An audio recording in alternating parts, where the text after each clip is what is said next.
Welcome. Hello and welcome to round 4 of Pro Tour Battle for Zendikar. I'm Tim Willoughby, here with R&D member Ian Duke, and we've seen the Hall of Fame induction ceremony. There's a lot of Hall of Fame players in our feature match area. Let's head down and see some more magic.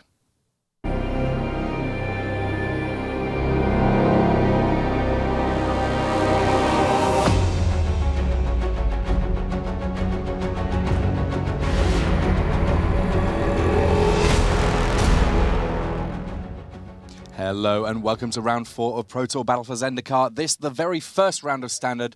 I'm Tim Willoughby here with Ian Duke, and we've got 2 Hall of Famers up for you with our first match here. There we see the first, Gabriel Nassif, yellow hat. He's from France.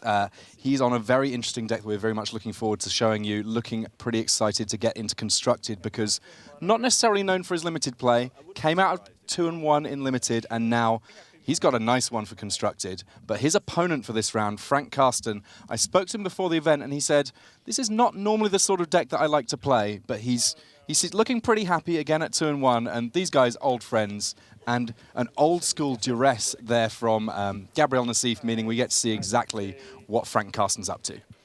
So just to give you a quick look at the archetypes these players are playing, Gabe Nassif is on a green-black aristocrat-style deck, which means he's making lots of tokens and sacrificing them to get synergies out of sacrificing creatures. Karsten, on the other hand, is playing what we call a Tarka Red, definitely a deck that has the spotlight on it this weekend. Very explosive. We saw Gabriel Nassif taking their Ataka's command so that potentially not quite as much aggression from Karsten, but ultimately Karsten's deck all about aggression. It can attack very, very hard, very fast, and it actually, in some respects, does feel like a Karsten deck to me because in addition to just being able to beat down, it has kind of a combo kill too, right? Yeah, we were talking about this is actually kind of similar to Affinity in Modern, which is a deck that Frank loves to play, where you're attacking with a lot of aggressive, cheap creatures, but then you have these explosive turns with, instead of Skull Clamp, here you have Become Immense, and instead of, Arcbound Ravager, you have Teamer Battle Rage for these explosive turns. But we see Zilliport Cutthroat here from Gabriel Nassif. Now, to me, this is what his deck is all about. So you can see it there, a 1-1 that whenever it or any other creature you control dies, each opponent loses 1 life, you gain 1 life. This is a deck with plenty of creatures that you're not actually too unhappy if some of them die. Yeah, this deck uses a lot of new cards from Battle for Zendikar. Of course, Zilliport Cutthroat, as Tim mentioned, is sort of the key card and the reason to build this deck in a lot of respects. It's sort of your win condition and keeps you alive at the same time.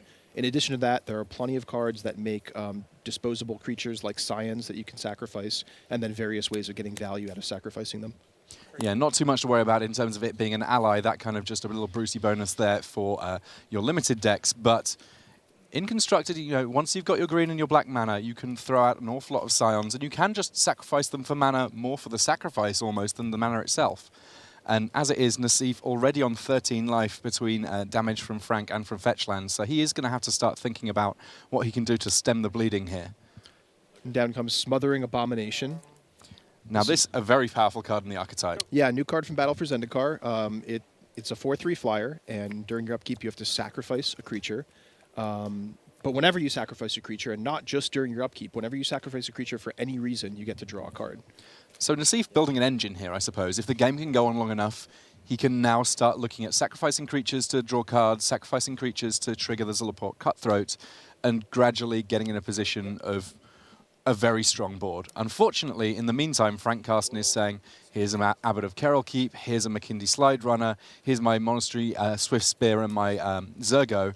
Even though he's only got 2 lands, he's got an awful lot of power on the board. But already the brakes come on for Karsten, unable to attack into Gabe Nassif's board with disposable things like Eldrazi Scions and even the Smothering Abomination being big enough to take down those red creatures. He's got no choice but to stop his attack, and this is going to open up a window for Gabe Nassif to perhaps resolve a second Zilliport Cutthroat, kind of tightening the noose here. It looks like he does just that. He does, yeah. I mean, I suppose that he would rather not have to sacrifice that to Smothering Abomination rather than something else, but any way round, having those in play is certainly not going to be the worst for him. Mm-hmm. Smothering Abomination there, effectively the roadblock on Karsten's plan, at least until he can get a little bit more mana. The difficult bit for this Ataka Red deck now is that with the format rotation, there's not quite as many big burn spells for this red deck as in previous iterations that we've seen. Though speaking of burn spells, Karsten is sitting on 2 copies of Wild Slash in his hand, And these could be instrumental in taking out the Zulaport Cutthroats, which I think are sort of the real threats here against his aggressive red deck, perhaps even above and beyond the Smothering Abomination. So Karsten here, thinking it through. I mean, one of the great thinkers in the game. We're not necessarily likely to see him play a red deck as fast as many other players in the room, but he will still be very aggressive. He certainly knows where to pick his spots in terms of getting into the red zone. Can you play a bit faster, please? And landfall trigger. There's lots of different triggers that can happen in this deck between prowess, landfall, and so on. Everything getting stuck in the red zone here. And this potentially meaning that Karsten isn't going to need 2 removal spells to deal with that Smothering Abomination. Assuming it blocks, just 1 will do the trick. Now, the other key thing to realize here is Frank does have 2 copies of Wild Slash, which could take out those Zulaport Cutthroats. If he were to do that, or if those Cutthroats die for some reason, Smothering Abomination would have to sacrifice itself.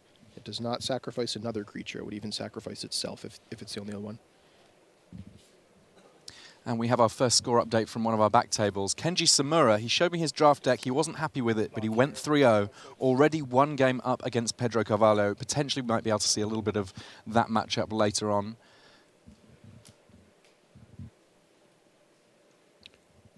So Nassif wisely blocking with the Smothering Abomination, knowing that it's somewhat less precious than the Cutthroats at this point. And if for some reason the Cutthroats die, then the Abomination is going to die anyway.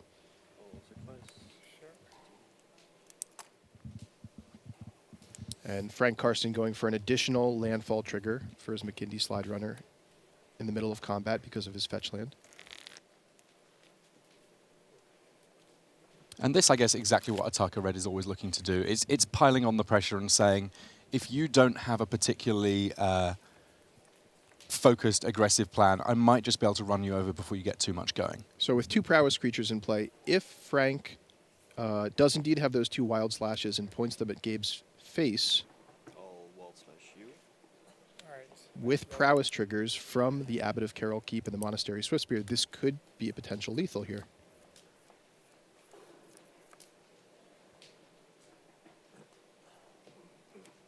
I guess the tricky thing for Frank Karsten here, of course, this green-black Aristocrats deck, not necessarily one that is as well-known. So thinking through the lines of play can be a little bit more complicated. Quick update there. So apologies. It was Marcio Carvalho up against Kenji Samura as opposed to Pedro. Getting my Carvalhos mixed up there. Many apologies to you there, Marcio. But ultimately, already the first game over here for Gabriel Nassif. He faces a flurry of burn spells, so they'll be going to sideboarding. We'll be back to that match soon enough. But first, these messages. It's the name of the game at Battle for Zendikar Game Day. Put what you've learned from watching the Pro Tour into action on October 24th and 25th at your local game store. Visit magic.wizards.com/gameday for more information. Start on your road to the Pro Tour by playing in a preliminary Pro Tour qualifier. With more than 2,000 locations running events, you're sure to find one near you. Visit magic.wizards.com/pptq for schedules and information. Welcome back to round 4 here at Pro Tour Battle for Zendikar. Now we're going to take a little bit of a look in here on our King of the Hill table. We have the last 2 Pro Tour winners, both on the same team, Team Eureka, the European Power Alliance, and I think that many of us might have expected Martin Dang at least to have been on Ataka Red, the deck that he won the Pro Tour with. Both of these players in effectively a 75-card mirror playing Jeskai tokens, and we can see a big impact here from Battle for Zendikar. Both of these players with Gideon, ally of Zendikar, in play. Lots of Knight ally tokens on both sides already. And here we see there's already an emblem for Joel Larson alongside his Gideon, who is on 4 loyalty counters. Ultimately, though, he has fewer creatures around, which means he's unable to block the Knight tokens coming through from Martin Dang. And this will be a matchup that I'm guessing they will have played through quite a bit in their testing. Obviously, it's helpful when you know exactly the lists that each other player is playing. And this early enough in the day that I'm sure they won't be feeling too great about having to play each other. Yeah, I agree. Never ideal to play a teammate for sure, especially in a mirror match. A treasure cruise here from Larson, so he gets to restock his hand, and crucially, because of that delve, leaving enough mana up that he can play a follow-up. Let's see what he's got there. That, one of the big talks of the tournament, Jace Vryn's Prodigy. He will ultimately have it a little bit harder in terms of flipping Jace early because he's just used the delve on treasure cruise, and in point of fact, there's a fair amount of removal in Martin Dang's deck, so whether or not Jace will ever get to flip, a little bit sort of up in the air at this point.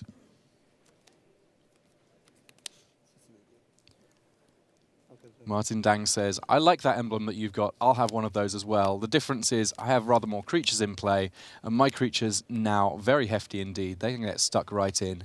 Joel Larson's life total, it was at 12 before that attack. It's gone down a little bit further now.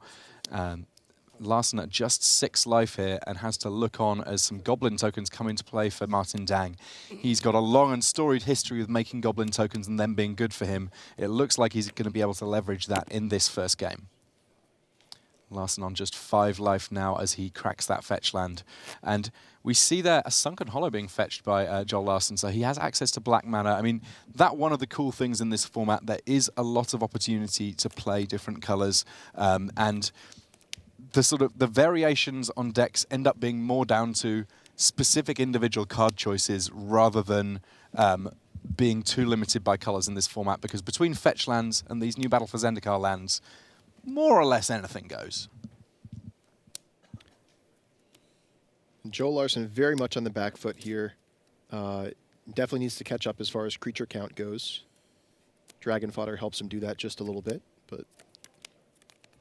Yeah, it's interesting. It's easy to look at these Gideon emblems and say, well, they kind of balance each other out. But actually, when the life total is already so far in Martin Dang's favor, that's not really the case. You're kind of in a spot where actually Joel Larson has to say, well, every one creature that gets through is a big problem for me, and it's not really a problem for you. Replacement Jace coming down to... Rejacement, if you will. Rejacement. To Legend rule away the tapped Jace just for an extra blocker for Joel Larson. And it does, of course, mean that there are now enough cards in the graveyard that if that Jace manages to survive long enough to activate, it will get to flip up. 3 mana from Larson could represent something like a Jeskai Charm or some other kind of burn or removal spell during combat, but it doesn't seem like that's any reason to deter Martin Dang from attacking here. Yeah, it's interesting. Martin Dang effectively has more to think about here than most of Joel Larson's opponents would, because he knows exactly what the options are, and that means that he's not necessarily going to get caught out by the likes of a Crackling Doom or similar. He can play around what actually potentially might be there, as opposed to a much different list of cards. That, of course, is going to be one of the challenges at this Pro Tour, because there are so many colors being played by many decks. If you want to think your way around the tricks that they might have, especially in these early stages in the competition where you don't necessarily know as much about people's lists, it could be really complicated. Just the Night Soldier allies coming in here. And Larson appears to be happy for a double block there, is that?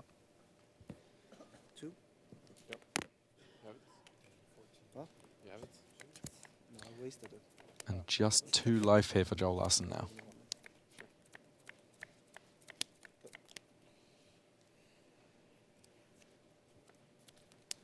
It looks like Martin Dang and Joel Larson being very considerate here, timing things just right, that we aren't going to miss any of our match between Gabriel Nassif and Frank Karsten. They're just presenting their decks there for the main game, and Joel Larson, one has to think, is in very rough shape here to win this game, now down to just a single point of life. Yeah, I think Joel was pretty happy to survive that turn. I expect what we saw there was Martin Dang playing around a Jeskai Charm, giving team +1/+1 and lifelink. Can't think of much other reason why he wouldn't just commit with everything, including Gideon there, with Joel on such a low life total. But it's good to see these players, respecting the possibilities from each other's decks and knowing that they're both good players and not wanting to walk into some kind of big trap. And a relatively big pickup there from Joel Larson as he activates Jace. Firstly, of course, he gets to flip it and now has some options for flashing back. But I believe that he drew an Ojutai command there off at Jace. And that's certainly the sort of thing that you want to see when you're this low on life. Lots of powerful options there for Ojutai's command.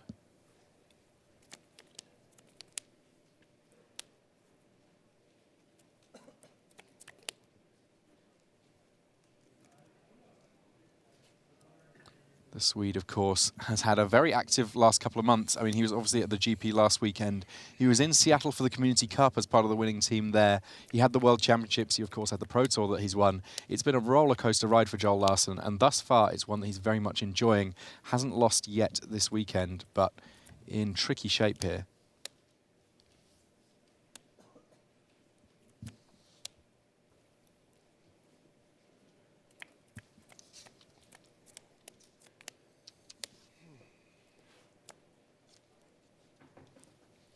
Ojutai's Command, a really powerful card with Jace Vryn's Prodigy, capable of, for example, gaining 4 life, bringing back Jace, getting flashed back by Jace again. But it looks like Joel Larsson goes with a Treasure Cruise here. I'm just hearing that actually it's not an Ojutai's Command, it's a Jeskai Ascendancy. Oh, even more Now, I interesting. know that a lot of people have been looking for whether or not there is a Jeskai Ascendancy deck in this standard. I mean, certainly there are some very powerful options for this enchantment, and with this many token producers plus Gideon in the mix as well, it couldn't take too long to actually just create a lethal force. The question is, has Joel drawn this Jeskai Ascendancy too late to be able to get too much going with it?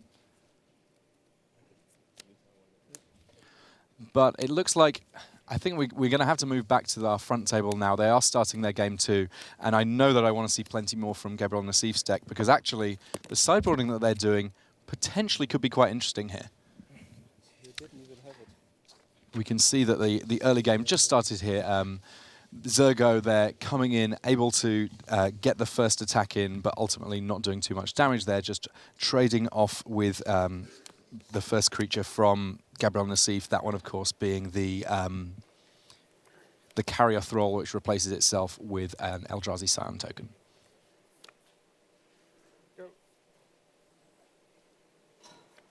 Quick update for you from our back tables. It seems like Japan is doing rather well in our feature match area. Yuta Takahashi a game up against Pro Tour winner Antonio Del Moral Leon. So another win for Japan there. But in the meantime, we see a fetch land here for Frank Karsten. He's looking to get as much on the board early as possible.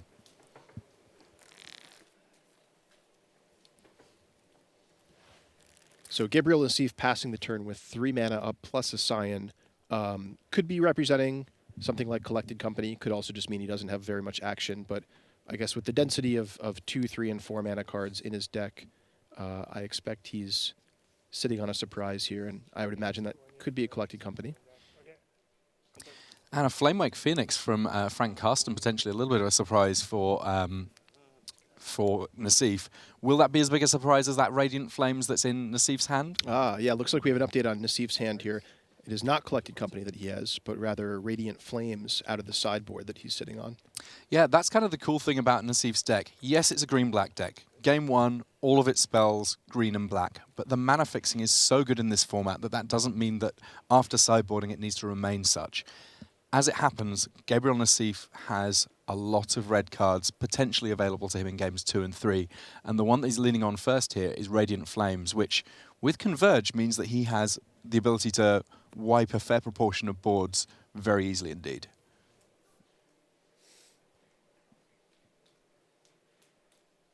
The jig potentially up here as Frank Karsten sees that there is the opportunity to make red mana, and Nassif says, well, this Scion's going to die anyway.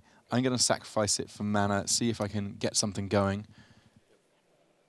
And taps the full 3 to get 3 points of Converge out of Radiant Flames, and plays a Rogue's Passage, which potentially could do a huge amount of damage in this deck because there are Nantuko Husks to deal with, and with enough food for them, a Nantuko Husk can attack for just crazy amounts of damage. Yeah, that is absolutely huge. I saw a black-green sacrifice list out of one of the a recent local tournament, I think, and it looked pretty good to me, but it didn't have the Rogue's Passage in it. When I saw it, I said that this deck could really use a Rogue's Passage to get Well, that it's Nantuko interesting you Husker. mentioned that, because actually the most recent event deck, the Battle for Zendikar event deck, in some respects kind of resembles the deck that Gabriel Nassif's playing. It has the Nantuko Husk interactions, it has a Smothering Abomination, it has some Zilliport Cutthroats, and actually this deck, a very cool sort of development on that plan that is available just as a straightforward deck that you can purchase straight out of the box. Yeah, and that's no coincidence, actually. These black-green decks were something that we play-tested a lot in our internal metagame in R&D's FFL, our Future League. Whereas Frank Karsten's Ataka red deck, not necessarily something that works straight out of the box. And this sideboard version that has a huge amount of flyers, very powerful. He's got the Thunderbreak Regent there, able to get back a Phoenix, get some attacks in. Flamewake Phoenix, of course, flying, haste.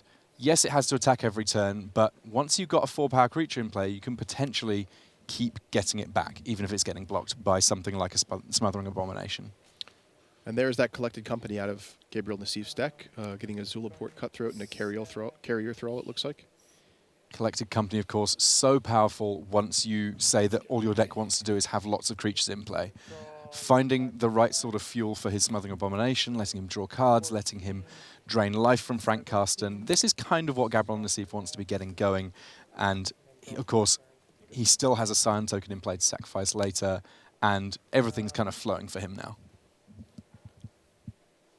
Now, it's worth pointing out that Frank Karsten's deck looks a lot different in this game 2 than it did in game 1. Instead of all these weenie creatures like Monastery Swiftspears and Zergo and so forth, now we're seeing Flamewake Phoenixes and Thunderbreak Regents. And that is no coincidence. I think Frank has gone to many of these flying creatures as his answer to Gabriel Nassif's game plan of sort of gumming up the board and chump blocking a lot. Yeah, I mean, even though Radiant Flames isn't necessarily something he would have seen coming for sure from a green-black deck, Radiant Flames is certainly a card that he will have been preparing for this Pro Tour. It is a card that's very good against quite a bit of the field, and so it certainly makes sense to have a sideboard plan that bears that sort of thing in mind. So the big question here is, how is Gabriel Nassif against Flyers? Not very good. Yeah, I mean, Well, essentially, what, Hangerback Walker plus Smothering Abomination? Are those his two big sort of ways of getting something in the air? Or just actually outracing them. I mean, once his engine gets going, if he gets something like a Smothering Abomination or multiple Collected Companies or an Evolutionary Leap going, he can just start chaining creature into creature and gaining a whole bunch of life off of Zulaport Cutthroats, even to the point where he could just race these two Flamewake Phoenixes. So he's certainly not out of the game yet, despite not being able to block. And it does seem like Frank Karsten here is stuck on effectively largely lands in his draws, not necessarily where you want to be with any deck at this stage in the game. And Gabriel Nassif is drawing extra cards every turn thanks to that Smothering Abomination. He is able to block at least one of those Phoenixes each turn. And the fact that he's able to block and doesn't then see a follow-up spell to kill off his Smothering Abomination suggests that there simply isn't one there. Ooh, but that's a pretty big deal. Follow-up Thunderbreak Regent for Frank Karsten, which means Flamewake Phoenix is going to come back next turn due to its ferocious ability. Yeah, those guys very much a team.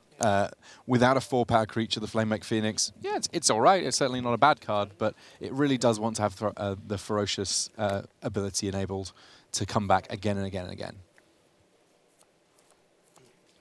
Nassif here, drawing lots of cards though, so potentially able to put something together even in spite of what Frank Karsten has going on.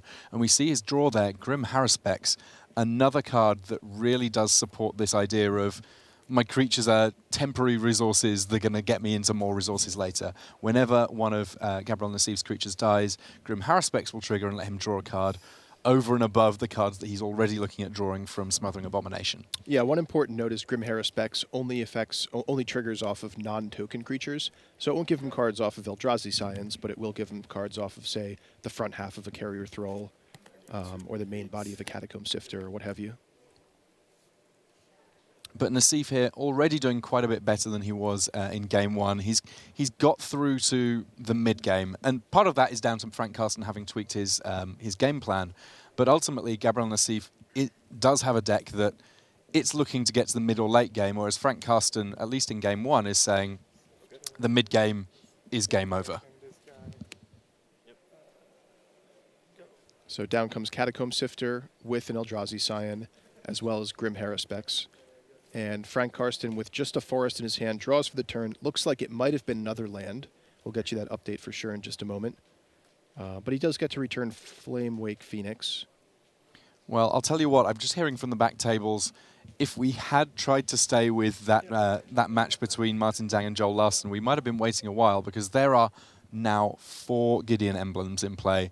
It's getting big over there. These tokens, do not rumble with them. They will get you in all sorts of trouble. And in the meantime, Gabriel Nassif here trying to work out what sort of trouble he's in. Yes, he's got the ability to scry when his creatures die thanks to Catacomb Sifter. Yes, he's got the ability to draw cards when his creatures die. However, that frown on his face is because he might be the one dying, because there's a huge amount of creatures attacking in the air here, and he has a relatively limited number of creatures that are going to be able to block. That's right. Gabriel Nassif with only the Smothering Abomination, the 4/3, able to block, having to decide whether to block one of the Phoenixes or the Thunderbreak Regent, wisely chooses to take out the Thunderbreak Regent, which will stop those Phoenixes from recurring anyway. It looks like he's sacrificing his Eldrazi Scion first, though, so he can get a bunch of useful triggers to both scry and draw cards. And of course, this the area where getting them in the correct order, very important. He's choosing to scry before he draws, so potentially the card he can draw is a little bit better. They both die. Yes.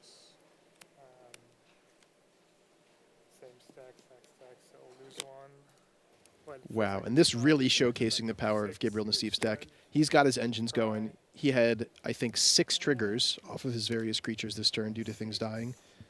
Gaining 2 life, drawing 2 cards, scrying twice. Certainly takes the edge off those attacks. Bottom. Draw. Okay, so 6 to 12 right now? Yeah. Karsten, all business. Let me check your life total, and just see whether or not I can do it the easy way of just beating you up. Now, he draws a Murderous Cut there, Gabriel Nassif. That's certainly a welcome draw. The green-black deck, of course, very easily able to fill its graveyard and doesn't have too many ways of delving things out of the graveyard again.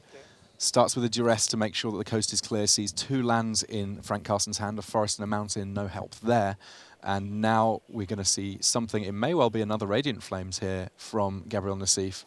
And the good thing for him is here that he can potentially tailor the size of it to just work exactly as he needs it to.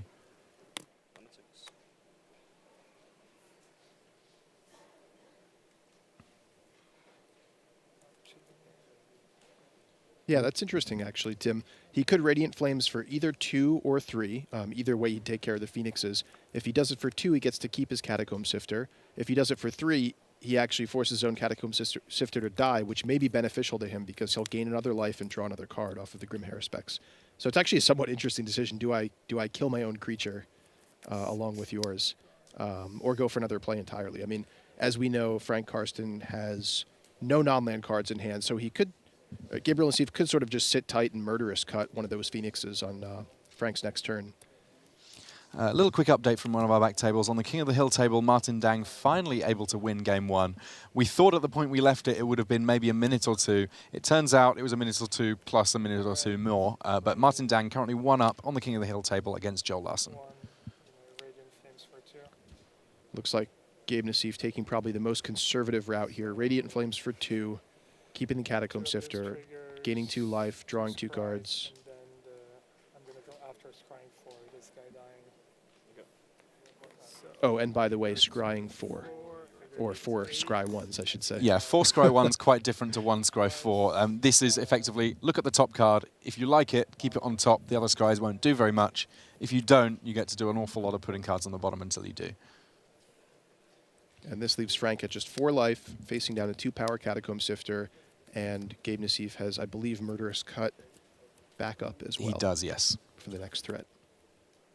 A Tarkus Command off the top there for Frank Karsten. Unlikely to be good enough here, though certainly a piece of the puzzle that many times would be. Plays a land that Gabriel Nassif already knows about, no harm there. It looks suspiciously like we might get to a game 3 here in this matchup. Yeah, this has been quite impressive from Gabriel Nassif's deck. Completely weathering Frank Karsten's Aerial Assault. Frank getting a little bit mana flooded, but I think generally had a fine start. Radiant Flames just being a key card out of the sideboard here for Gabe Nassif. And even if Frank Karsten had found a blocker, there was always that rogue's passage to potentially just sneak through anyway. Good point. So that will go to a game 3. We'll find out exactly how this match concludes soon enough. But in the meantime, we're going to get a chance to get a look in on one of our other tables here, because as you can see, everyone else still playing in this feature match area. King of the Hills shuffling up for game 2. But we're going to move across to the back table, where Yuta Takahashi currently 1 game up against Pro Tour winner Antonio Del Moral Leon. We can see there Takahashi on the right-hand side of our screen. He's playing Abzan. Antonio Del Moral Leon, he's on an Esper deck, Esper Dragons. Now, I spoke to Takahashi a little bit earlier in the day and asked him what deck he was playing and why. And he said, well, we'd been testing green-white a lot. We thought green-white was very powerful, Megamorph specifically. But we're going with Abzan. As it turns out, the main reason was not that Siege Rhino that you just saw come into play, which would have been a perfectly good reason. In fact, it was all down to Anafenza. Anafenza the Foremost, so powerful against those Megamorph strategies, against creatures or coming into and out of the graveyard, that was the reason that Takahashi said, I would like to have access to a little bit more colors than just a straightforward green-white deck, but it doesn't hurt to have a Siege Rhino either. Certainly does not.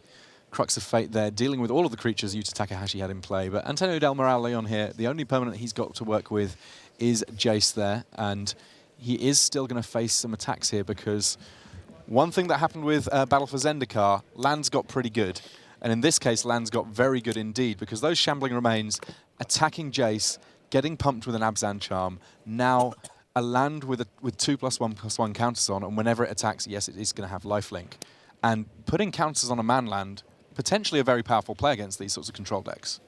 Yeah, absolutely. Very hard to interact with, especially at sorcery speed. It's not going to die to like a Wrath of God type effect or anything. But down comes Silumgar, the Drifting Death. This will put the brakes on that Shambling Vent. But another Siege Rhino off the top for Yuta Takahashi. It's a story as old as time, and along with it, Anafenza, the Foremost there. So Yuta Takahashi, he's got some pretty good options available to him.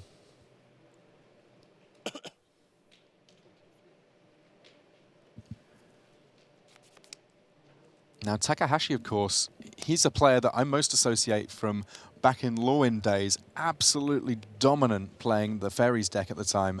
Very, very comfortable playing aggro control. I've worked exactly 2 Japanese GPs. He won both of them playing Fairies. He knows how to play control. He knows when to change pace and go on the attack. But right now, I think he might have to put the brakes on, because Dragon Lord Ojutai there, meaning that the Dragon Force of Antonio Del Moral Leon looking a little bit scary. Yeah, although I don't mind this attack here. Any one of his creatures is capable of trading with Dragon Lord Ojutai. They'll all bounce off of Silumgar, the Drifting Death, and Jace Vryn's Prodigy is welcome to chump block if he'd like to. So I think we're going to see Takahashi go ahead and get in here. The only question is, which creature does he put a counter on with Anafenza, I think, is what he's thinking about here.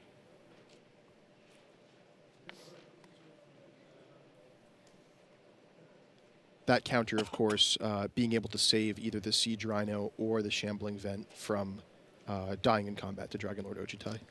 Yeah, it's an interesting consideration, because ultimately part of it's going to be which counter he puts a creature on very much influences how Antonio Del Moral Leon blocks. So you have this kind of butterfly effect of things that happen based on this one decision. Right, and it looks like he did decide to put the counter on the Shambling Vent.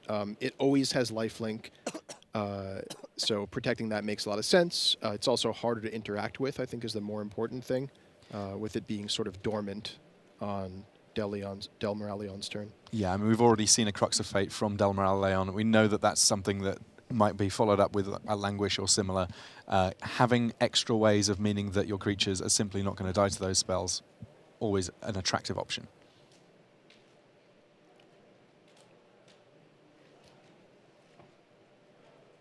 So, difficult choices for the Spaniard here. Number 15th ranked in the world. He had a world championship that wasn't necessarily as exciting as all that, but hard to argue with anyone having won a Pro Tour in the last year. Obviously enjoying his platinum status this year. But right now, a little bit under the cosh as Yuta Takahashi, relentless in his attacks. So do remember that Del Moral Leon does have Crux of Fate in his graveyard with 4 cards, it looks like.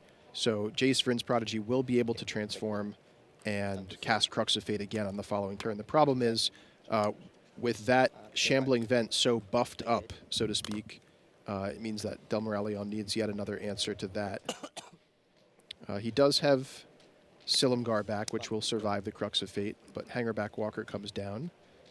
That, of course, another creature that doesn't mind a mass removal spell too terribly much, though obviously I'm sure Takahashi would rather it was a little larger before it died. I guess that what Antonio Del Moraleon can do here is attack with Silumgar first, let the triggered ability kill off the Hangerback Walker, and then after that, use whatever mass removal he has, because he does want to get rid of Anafenza. Yeah, the trouble with that line is that he'll just die to a creature land attack back afterwards. So I think he needs to leave the Silumgar untapped. 1 damage will be able to come through from the Thopter that remains after the Hangerback Walker. And I think that Takahashi would need 1 more land to activate his second Shambling Vent. So it may come down to whether Takahashi can top deck an untapped land following up this Crux of Fate. That, of course, a little bit easier now that there are the Battle for Zendikar lands, because I believe that there are enough basics here for Yuta Takahashi that those will come into play untapped for him. So if that's the end of the turn, we have possibly Thopter plus Shambling Vent plus Shambling Vent attacking this turn, which would be lethal with Del Moraleon on 3 life. Question is, does he have the untapped land to go for it, and does he go for it into 2 untapped mana? And I think the answer is probably yes. Certainly in terms of the going for it, whether or not he has the land is a slightly trickier question. Right, sorry, I meant the going for it if he has the land. Yeah, absolutely.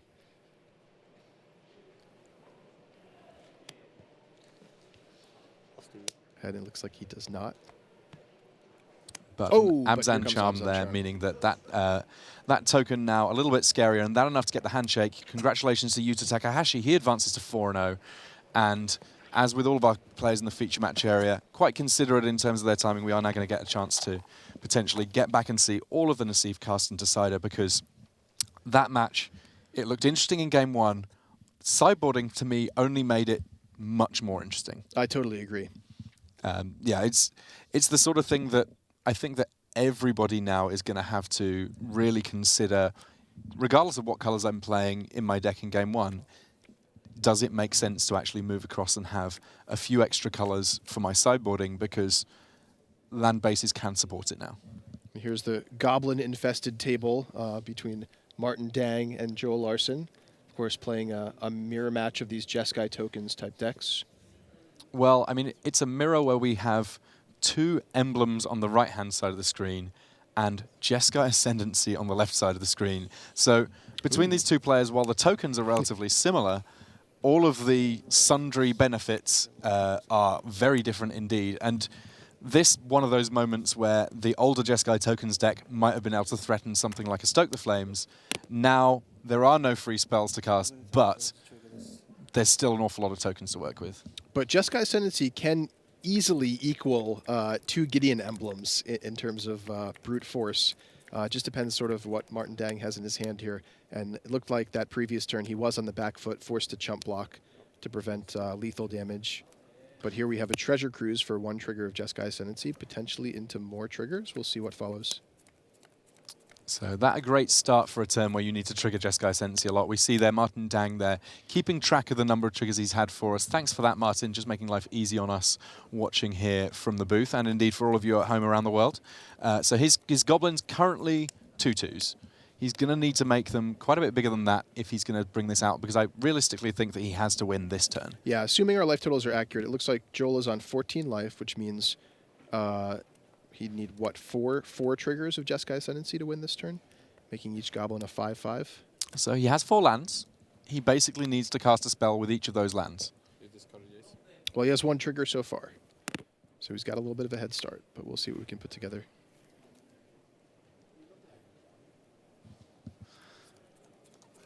Dang here saying, I'm on 2 life, I might as well be on 1 life. I'll crack a fetch land. Let's just try and desperately find a way out of this. This kind of the magic, the puzzling moment when it comes to Jeskai Ascendancy. It's not one of those things where you can search things up. You just kind of need to know your deck really well, play the odds on how you can get the most spells cast. So I can't quite see Martin Dang's hand, but I'm thinking along the lines of something like a Wild Slash plus a Jeskai Charm in +1/+1 in lifelink mode. Might do the trick here. Dragon Fodder, the creatures it's making, not as important as the fact that it is a spell. It's enabling Martin Dang to cycle through his deck a little bit further. He gets the loot off Jeskai Ascendancy, plus his creatures now 3/3s. I mean, not beyond the realm of possibility that he gets enough blockers here, but I think far easier to work on the let's just kill you plan.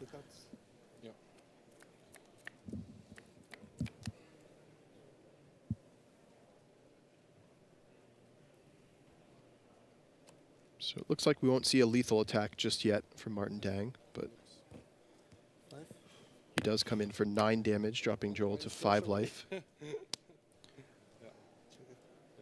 Yeah, came up 1 spell short, so said, I'm going to attack you for as much as I can, then make my last spell something that I can use to untap my team and have an awful lot of blockers. Me too. Joel breathing a sigh of relief there, dropping his own Jeskai Ascendancy. And he does have a Jeskai Charm this turn, which means that he's able to make his team much, much, much, much bigger, gain all of that life back and more, and untap his team. Jeskai Charm, never as good as when you got a Jeskai Ascendancy, and that enough to force the game 3. Joel Larson winning game 2 there, and just to let you know, update from one of our back tables, as that was going on, Marcio Carvalho defeats Kenji Samura. So we have just these 2 matches left in the feature match area, and we will now see the conclusion of our match between Gabriel Nassif and Frank Karsten. Karsten here starting things off with a Lightning Berserker and Abbot of Carol Keep. Nantuko Husk making its first appearance for Gabriel Nassif, though, his Hangerback Walker having already perished. Karsten here with 2 copies of Become Immense in his hand. The second one a little bit trickier to cast than the first, though right now Karsten does not have access to any green mana, so both of them are more of a sort of late game plan.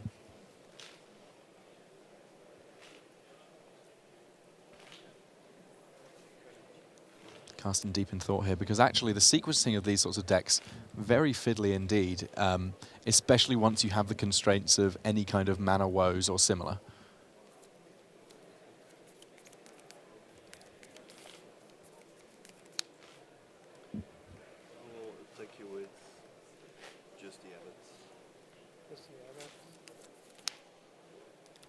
So the Abbot coming in, sort of offering a trade with the Thopter in some sense, either by a straightforward block or Nantuko Husk blocking and sacrificing the Thopter. Karsten, of course, representing some kind of trick with the Prowess ability. He has already shown a Titan strength, so he's done a good job of giving Gabriel Nassif something to think about there. Yeah, interesting. I wonder if that was sort of a bluff attack in some sense. I mean, I don't think he's happy to trade his Abbot for the Thopter, probably just hoping that Nassif wouldn't block because of the Prowess and trying to get in as much damage as he can, given that he's a little bit stuck on mana here. It looks like we're just double-checking the life totals here. These players playing relatively fast, just making sure that both players' life totals are the same. Sometimes if it works out that one player has a different life total noted down the other, it just makes sense to roll back the game, figure out exactly what has happened thus far so that all of our numbers are accurate, and they are now accurate. Sadly for Gabriel Nassif, that means he's on 13 and not 14 as he had previously thought. Yeah, sure. Yeah, that's fine. Okay. Draw.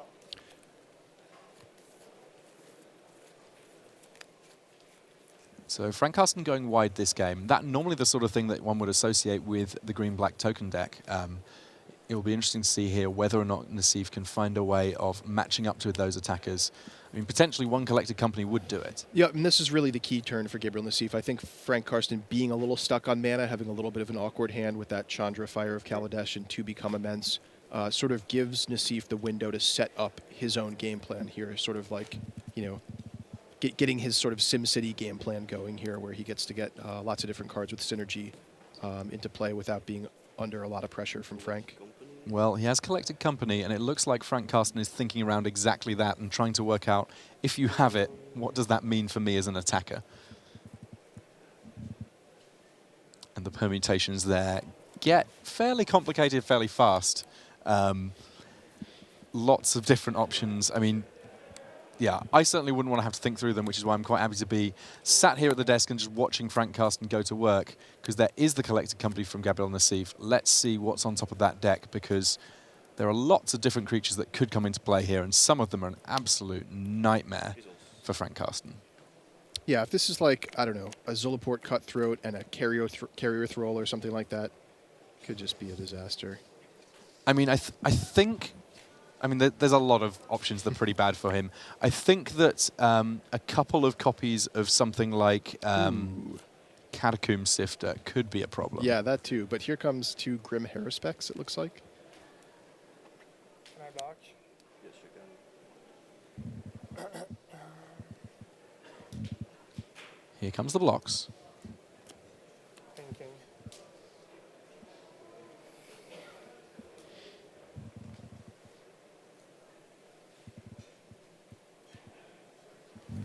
So Nassif thinking about his blocks. If he does line them up, as he has here visually on the board, it could be devastating for Frank Karsten. I mean, this represents Nassif drawing 4 cards and clearing away Frank's board.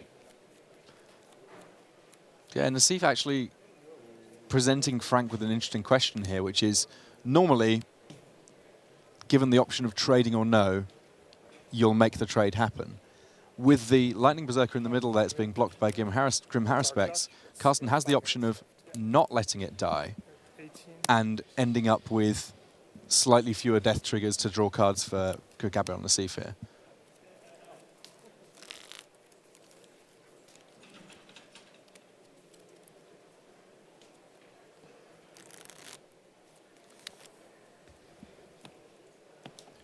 Of course, we do know that Frank has access to Become Immense, so we'll see if he uses one of those here. I will sell for Yeah, become immense over here, sure. bump over here. That's All it. right. There will be much death in the future. That's fine. So Nassif all my guys says, die. it's fine. Your 2 guys die, and I draw 4 cards, right? 2 for him and Yes. 1 for each. Yeah. 1, 2, 3, 4.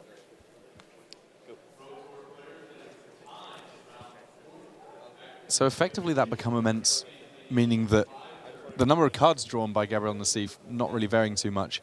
Basically it meant Nantuko Husk would die, but that also there would be an extra creature on Frank's side of the board. Yeah, really showcasing the power of Collected Company in that deck. That Collected Company, if I'm counting right, represented a 6-for-1 in Gabriel Nassif's favor, clearing away 2 of Frank Karsten's creatures, drawing 4 cards, and then Become Immense trading 1-for-1 with the Nantuko Husk. So just a huge turn for Nassif there, and he's now in the driver's seat for sure. Yeah, Catacomb Sifter and Carrier Thrall there coming down for Nassif, while Frank Karsten has Chandra, Fire of Kaladesh. Both of these players on the clock here, they do need to worry about whether or not they're going to be able to finish this 3rd game, because as much as our feature match area still has 2 matches going, each of those matches has not gone particularly fast, and many of the players in the rest of the room already finishing things up and watching on from the bleachers. 4 cards. This plus that. That's 7, 14. It is.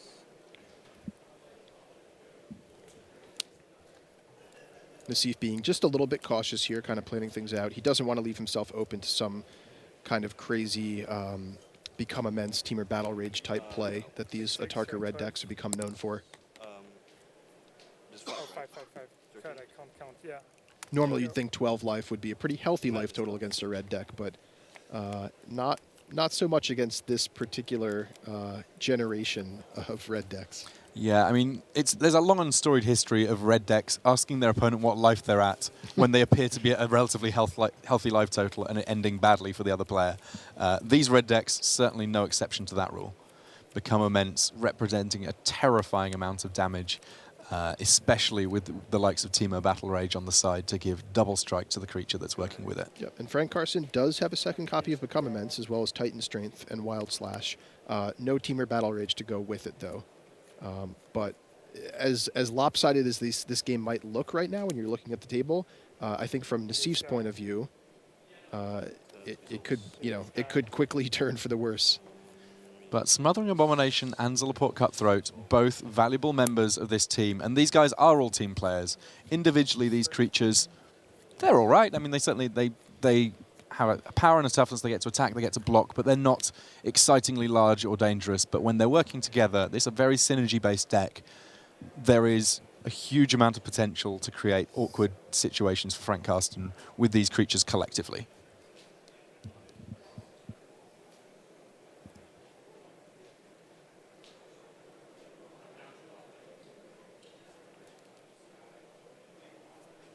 Frank Karsten here quietly thinking about exactly what's going on. He knows that he has got some work to do if he wants to pull this game out. So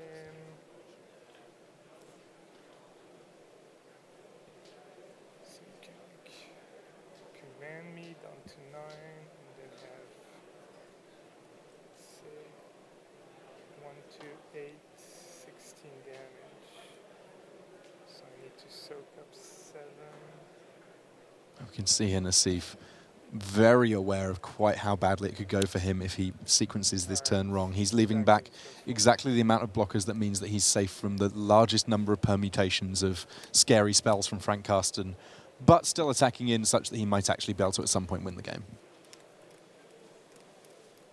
And if you heard Nassif counting there, he was counting to the magic number of 14, which would be Become Immense, bringing Lightning Berserker to 7 power, and Temur Battle Rage, making it a 14 power Trampler.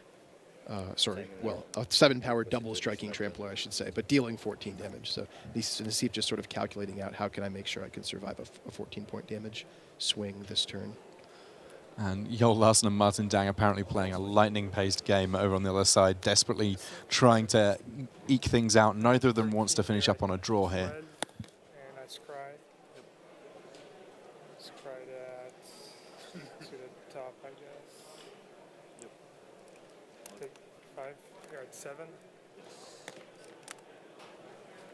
It looks like Gabriel Nassif turned a corner here. He's just got to hope to fade the next couple of draw steps from Frank Karsten because his attacks will be able to do big things. Yeah, I doubt it. You have to triple block here. And we see a die there just on the top of the screen. I believe that means that time has now been called. We are now in turn 1 of 5. The way things go after the regular time is called in a tournament is that you have 5 turns in which to finish the match. Those 5 turns, of course, split between the 2 players. So Frank is going to have the attack step on turns 1, 3, and 5. As it turns out, though, Frank Karsten looks at the board and says, I'm not going to be able to get there. These 2 players, both Hall of Famers, they know when they agree that Frank Karsten can't win this game any longer, and that time is now. And now we get to find out whether or not either of Martin Dang or Joel Larsen can end their match in 5 turns. Joel Larsen here. He's got Jessica Ascendancy. He's got Gideon. My thinking is if you have Jessica Ascendancy in play, you ought to be able to find a win. Unfortunately for him, he's on 3, and there's a Jessica Ascendancy in play on the other side of the table as well. This still turns 0, so after this, there will be 5 turns. Effectively, as soon as time called them saying, well, I might as well cool things off a bit, have a bit of a think. They had a couple of minutes extra just because of a delay that had happened earlier on in terms of just getting things all season sorted. So each of these players trying to figure a way of eking it out. Ultimately, Martin Dang with the overlap on creatures looks likely to be ahead, especially given the amount of overlap he has on life.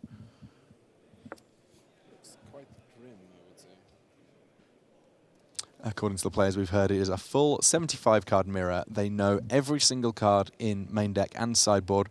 Nothing to say they won't necessarily have sideboarded a touch differently, but realistically, these both good players, they both kind of know what's important in the matchup. It wouldn't be at all surprising to me if basically we were seeing the full mirror match here.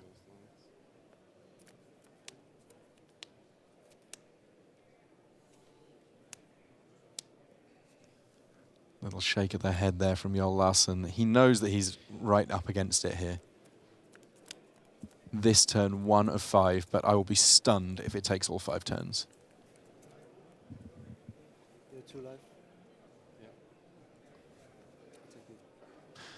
Turns out, don't need a Jeskai Sensi, don't need any fancy tricks. Still had this Jeskai charm, but ultimately that enough to get there. And big smiles from both these players, good friends, teammates, and a victory there for Martin Dang, who will be on the King of the Hill table next round. So, quite a lot of variety in this new standard. I was certainly very, very happy to see the green-black sacrifice deck, or secretly kind of green-black-red sacrifice deck. Right. I actually had already picked up the event deck and have been messing about with doing the training wheels version of that deck. And it's a super fun deck. I'd highly recommend. Oh my goodness, Go check it out. Seeing the red sideboard, ooh, that's sneaky. Yep. Gabriel Nassif, a masterful deck builder, able to find the way to get the win there. And a great feature match in general, feature match area in general. We didn't get a chance to see too much of Kenji Samura there as he fell to Marcio Carvalho. A little bit of Yuta Takahashi up against Antonio Del Moral Leon. But, I mean, the cool thing for me, I was excited to find with Battle for Zendikar, firstly, that some cards got a little bit more opportunity to shine because the likes of Elspeth weren't around, but also the mana in this format. Oh yeah, the mana's fantastic. You can really push it to the limit and take your deck in whatever direction you want. And I was particularly impressed by Martin Dang and Joel Larson's Jeskai Tokens deck. That deck looked really powerful to me, and it makes excellent use of Gideon, ally of Zendikar, which is one of the most powerful new cards in Battle for Zendikar. Absolutely. Also, of course, Jace, one of the most powerful cards from immediately before this format. So I'm sure that we'll get a chance to speak to those guys, get a deck tech with them soon enough. But this is the end of round 4 here at Pro Tour Battle for Zendikar. We'll be back with you soon enough. But in the meantime, let's head to the news desk. Thanks very much to Tim and Ian. They're bringing you the first round of 5 here on day 1 of Pro Tour Battle for Zendikar, the World of Standard. Now, seven Hall of Famers had a perfect 3-0 start to their Pro Tour weekends. Underway flawlessly in draft. How did they do in constructed? Makihito Mihara lost 3-1. Ben Rubin lost 3-1. Masashi Oiso lost 3-1. Kenji Samura lost 3-1. Paolo Vida Dama de Rosa, yes, he gets a win. Well done to him.